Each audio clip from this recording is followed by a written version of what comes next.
Hi everyone, I'm back at my long break because I had my birthday and my wee holiday to IMA, so I've been very busy.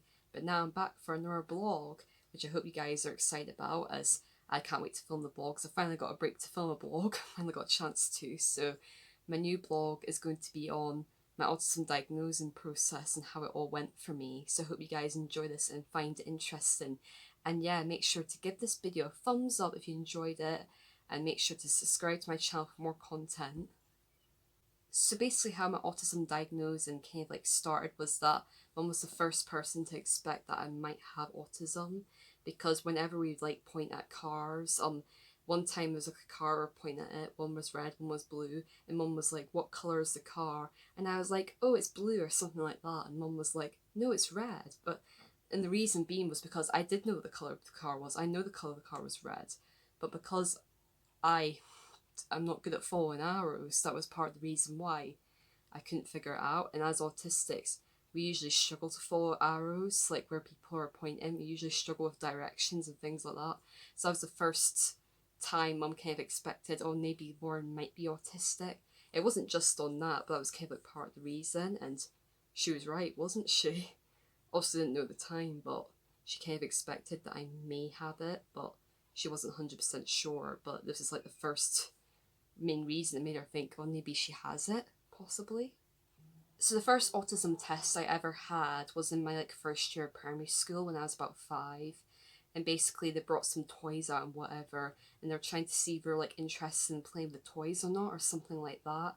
I can't remember exactly what it was like, but me and one of my best friends were in it. My best friend, which I'm not going to name because I feel like this is kind of like a serious matter, you know what I mean? I'm not going to name it in this scenario, but yeah, one of my friends who I'm still friends with to this day actually, he was going through the same thing I was, of getting an autism diagnosing. I got mine's it took ages to get my diagnosis, I'm not gonna lie, it wasn't an easy process, but he was going through the same thing, and he doesn't have it, but I do have it. But yeah, that was the first thing we did, and it still wasn't obvious at that point, so I still had many more autism tests to go. Then I can't remember any tests between that time and when I was 8 years old. When I was 8, I had my first ever autism test outside of school, and I remember this because it was a pretty bad experience for me. So we had to travel quite far for this autism test, and basically there was these ladies at the table, and they were talking to me and getting to know me and all that. And basically they were doing quick mass fire stuns at me. Now, for those of you who know me will know that I take forever to process things. I know the answer, I just need time to figure it out, which is why I struggle with exams, because it's so fast writing and I'm not good at writing fast, and I feel like I have to rush it because I don't have much time, and that's why I fail quite a lot, even though I can do it. It's not very good for me. So basically they were firing all these math sons at me, and even though I knew the answers, I had no time to process it, and because there were people sitting near me, I felt really overwhelmed. It was far too daunting for me, and it was quite a scary process, especially for an 8-year-old that is autistic. Come on, and they're to my mum, Lauren's not very academically bright. And I feel it was a bit off saying that at my age because I was so young at that point. How do you know how academically bright a child is at that point in their life? I'm literally only halfway through primary school, so yeah, my mum thought that's not right, so she was a bit disappointed in that. So we decided never to go back there again because it was a pretty bad experience. But a year later, we started going to this centre, which was a lot closer to home, and it was a lot better overall. The person there was really nice. I even gave her a present to thank her, at Christmas time, because she was so nice. But she taught me how to hold cutlery, because I was terrible at doing things like that. My hands would always be like this. I'd shake my hands a lot, so yeah, I wasn't good at holding things. Um, and I remember doing an obstacle course, and I loved it so much. I went around it lots and lots of times. I was obsessed with it. And she'd sometimes come to the school as well and do tests with me. And yeah, she was quite good actually. That was one of the better experiences I had, and definitely much better than the last experience I had, which I don't really want to think about, but it's worth mentioning this video because the autism process isn't always a good process. They can have good and bad points to it, so To be honest, I can't think of any autism tests I had between then and when I actually got diagnosed. So I eventually got diagnosed for autism when I was 11. This took literally the whole day. It took so long. We are going to be going around shops and all that after, and we realised there was no time left. So I ended up just going to Pizza Hut. And Jade was happy. She was like, yum, pizza. So she was really excited. She couldn't care less. She was all over the moon. She got pizza. Like, but that made the day, didn't it? Get some pizza, because like it was such a boring day sitting around for ages, and all that. So yeah, but how we found out I was autistic was that they compared two videos. They compared a video to when I was younger at another autism test. I can't remember that one, but then they compared the other video I did when I was 11, which I do remember, of me, and they noticed like some traits that were similar to the traits in that video, and they figured out, yeah, she definitely has autism. Like, that's made clear now. And yeah, and I must admit, getting told I was autistic, it wasn't easy to process. Like, it felt a bit strange at first, but the earlier you know, the better it is, because then you get used to it and you start to accept yourself for who you really are. Because at the end of the day, autism is only a diagnosis. It doesn't define you as a person, and it shouldn't define you as a person. If anything, you should treasure it and realise that actually it's a part of me. This makes me who I am, and I'm proud of the person I am now, and I'm glad that I have supportive family and friends around me. And for those of you who don't accept your autism, that families and friends, I feel for you, because they should accept it. Because at the end of the day, it's only a part of you. It's not a disease. It won't kill you or anything. It's just a part of you. It's just disability, and there's nothing wrong having a disability. A disability doesn't mean you can't go on to do great things. Some of the brightest people are autistic in this world. Like, just don't let it get to you. Like, be you, and don't let people stop you from doing what you love to do. Like, which is important. And as for some of the experiences I had before I was diagnosed with autism, made so much more sense after I was diagnosed. Like, for example, when I was in the car, I used to cover my ears a lot when we went past a motorbike or an ambulance, because that loud noise really, really was louder for me what it was for my neurotypical. So I struggled with things like that, and it stressed me out a lot and made me feel anxious, and I remember being told that I was overreacting to a loud noise, and it really upset me even more, because I couldn't understand why I was acting that way. When I got diagnosed with autism, it made so much more sense. And I remember bright lights used to always give me a headache, to the point where I actually had to go to opticians to find out what was wrong with my eyes. Also, the sensitivity to the light was part of the reason as well, because of my autism. And like the meltdowns I had at PE and then my Christmas party, it made sense. The surroundings got too overwhelming for me, and having meltdowns is a big part of autism. And struggling to communicate, which is again another big part of being autistic. A lot of people with autism struggle with that, so that made much more sense. And the fact that I got told off for little things like not making eye contact, stimming and things like that, that all made sense why I did that. And if the teachers knew, maybe they'd understand a bit more. But yeah, there was lots of things that I struggled with. There was also things that really got to me that didn't get to my neurotypical peers. Like, for example, like complicated party games, complicated games in general really got to me. Like, if I couldn't understand the social rules, couldn't understand what was going on, it really, really stressed me out, to the point that I'd get really upset. And I remember I got so upset one time the teacher actually let me go to the classroom and play a board game with some friends to chill, which was really nice of him. So I appreciated that. And I do remember, like, I'd get really upset over little social situations that wouldn't bother my peers as well. Just like loud noises. Like I said, I got told I was overreacting to loud noise. They probably thought that because it didn't affect them, but actually it really affected me, because the way I hear things is much louder than my neurotypical friend would. So yeah, there was loads of things that people couldn't understand about me, but they probably understand about me more now that I'm diagnosed.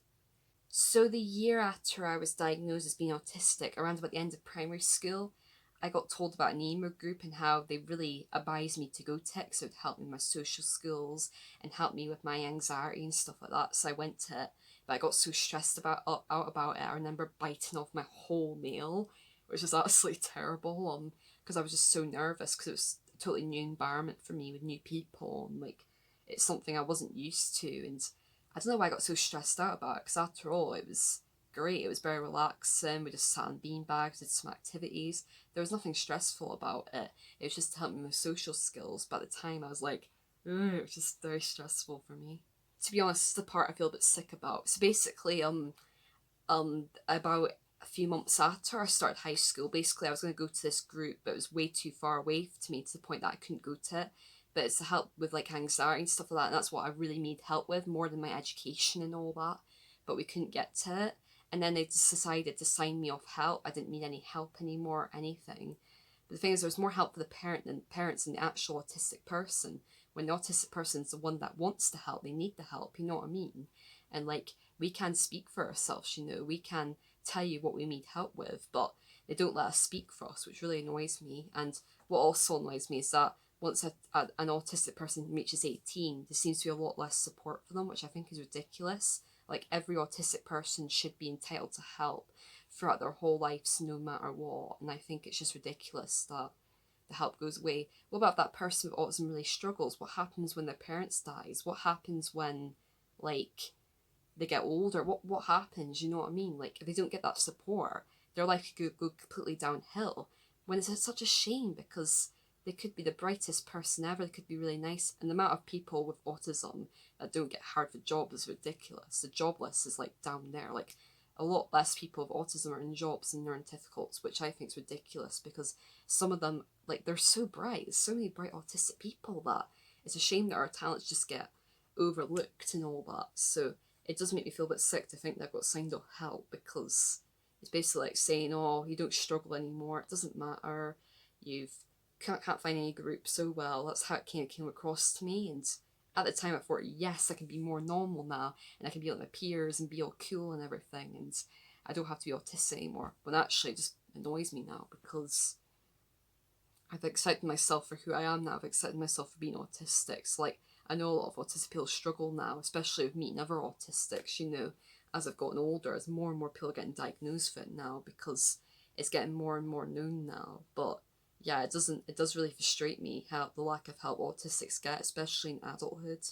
I think in general, I would have definitely coped with high school better if I got more help for my anxiety and my social skills rather than just my education. Like, they were always helping me with my work and everything. And yeah, I did struggle with my work sometimes to a point, but I definitely struggled with my social skills and my anxiety way more than my work. And like, these things I really couldn't handle. And I basically had to teach myself how to socialise in non-difficults. And this is really, really difficult for me. Well, if I had someone to help me and guide me in that way, it would have been easier for me. Like, going to emo group was great for that, like my social skills and anxiety. But the sad part was it only lasted for a few weeks. So I didn't get that help full term, if you see what I mean. So I kind of wish that I did get more help, but in different ways, rather than the educational way they'd constantly help me, go up to me 24/7. Like, I was a bit stupid, you know what I mean? That's kind of how it felt to me. But like, I wish that they would actually allow me to speak up for myself and tell them what I actually do need help on. And if I did get the chance to actually speak about it, I'd say, yeah, I need help with my anxiety, my social skills. My education had like a wee bit of help, but not a hell of a lot of help like I did, you know. But but they'd never let autistic people speak for themselves, and we have a voice. Like, let us use it, and that's what annoys me. Like, we know ourselves better than anyone else. And at the end of the day, we're the ones walking in our shoes with autism every day, not a neurotypical. Like, they don't know half of the struggles we go through, do they? Like, half the things that happen at home or elsewhere, and we're not around them. So in third year, I lost myself so much because of fitting in and all that, and masking and trying to look cool, to the point where I just felt like I wasn't the same person anymore. So I spent a lot of time to myself to try and get my life back on track. And then when I eventually had all that time to myself, I went back to my friends. I started meeting up with people more again. I started doing more, making more memories. And I felt like that short period of time, even though it was difficult having that time to myself, it would have been better than me just like constantly going out, being a person I didn't want to be. And I'm happy that I've turned my life around now. And now I'm at college doing social sciences. I have a loving family. I have a great group of friends. I have an amazing boyfriend. And I've proved a lot of people wrong. And I've proved people wrong that I am bright academically. I managed to pass my higher English. And I'd love to go back to them and say to them, I proved you wrong. I managed to pass it. Because at the time I never thought I'd be good at anything. Because that's how some people actually made me feel. But the thing is, just because you're autistic doesn't mean you don't deserve to live a lovely life. You deserve to live a great life just like everyone else. You're amazing. You deserve an amazing life no matter what. Like autism is just a part of you, like I said. It doesn't define you. Like, you have so many skills, you have so many talents to show to the world. Like, a lot of the amazing autistic people are getting left behind because of the lack of support, and it's such a shame. Like, people just need to do better for us. Like, and the only people that should be talking for autistic people are autistic people themselves, because we know what autism is like more than anyone, and that's the way it should be.